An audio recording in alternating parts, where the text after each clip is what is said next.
More now on the deadly airstrike on a Ukrainian military base that's left at least 35 dead and nearly 135 injured. This airstrike in western Ukraine is just part of the onslaught the Kremlin has unleashed as it tries to subdue the eastern portion of Ukraine by relentlessly shelling civilian havens there and attacking evacuation corridors throughout the country.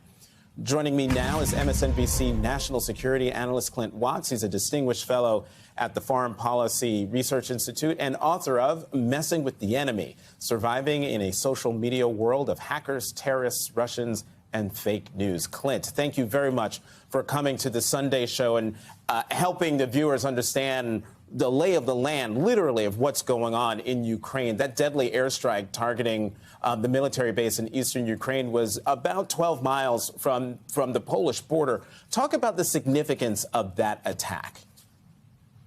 Well, Jonathan, I think it's what we can expect more of, because the Russians know that as long as Ukrainian military and humanitarian civilian populations continue to be resupplied, they will not be able to defeat the Ukrainian military. And so I think you're going to increasingly see this.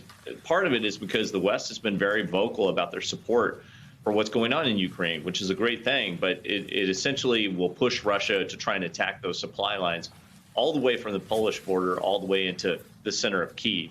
And their siege warfare that we've seen the Russians undertaking, particularly in Mariupol, but also what they're trying to do in Kyiv, it will not work if there is a sustained supply line coming in from Poland. So I would expect to see more attacks further to the west as this continues.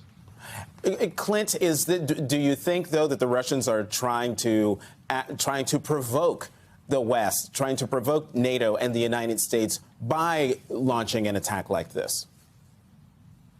I don't see it as a provocation, but they're probably trying to establish how far forward NATO and the U.S. will go in terms of helping Ukraine.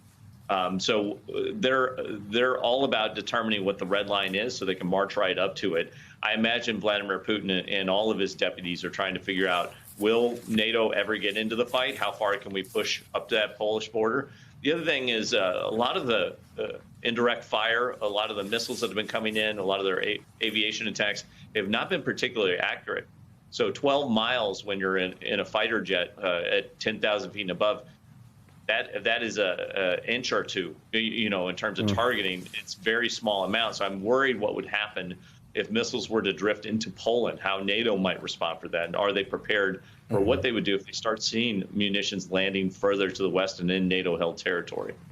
Now, of course, everyone's attention is focused on the capital city of Kyiv and the Russians trying to encircle that city. There are reports that Belarus could commit troops to Russia's war on Ukraine. How would that change the dynamic of the assault on Kyiv? Jonathan, I think it's just straight manpower. If you look at the Russians, no one knows exactly what kind of losses they've taken, but in that northern corridor, we talked about the convoy 2 weeks ago. It's clearly trying to skirt around to the western part of Kyiv and cut it off from the same supply routes out to the west. Essentially, they need more manpower to take a city like Kyiv. It's a large population center. They are taking incredible number of casualties. So they're going to always be looking for reinforcements. And remember, back home inside Russia, the only way to really hide the combat that's occurring in Ukraine and how poorly the Russian military has done to some degree is to not have to call up more troops. And the only way to avoid that is start leaning on allies like Belarus. The Russians will try and lean on them to bring in more troops. You're also seeing calls for fighters throughout the Middle East, particularly Syria and some of the countries that Russia has a strong alliance with. So it will become a manpower issue over time, and that's just so that they can continue to grind towards Kyiv. Well, let's talk more about the manpower. The British Defense Ministry says Russian forces are attempting to surround Ukrainian forces in the east as they advance from Kharkiv in the north and Mariupol in the south. Will the Russians be successful, considering, as you were just talking about, it's been a grind, but there's been big resistance among the Ukrainians on the Russians over the last 18 days? So if you see the kind of the cities there that you have Kharkiv down to Mariupol, but also out to Dnipro. Dnipro is a major industrial city. It sits right on the Dnieper River. That is essentially the eastern half of Ukraine. It looks like they have kind of two axes of advance that you can kind of see from north to south. that they're trying to link up and essentially cut off those towns that are closer to the Russian border. This is a big problem for them, and I think that's where that question about chemical weapons comes in. Is some of those towns close to the Russian border, stiff resistance from the Ukrainians, they're slowly being cut off. But the second question is, can the Russians sustain those two axes and actually do logistical resupply over an enduring basis?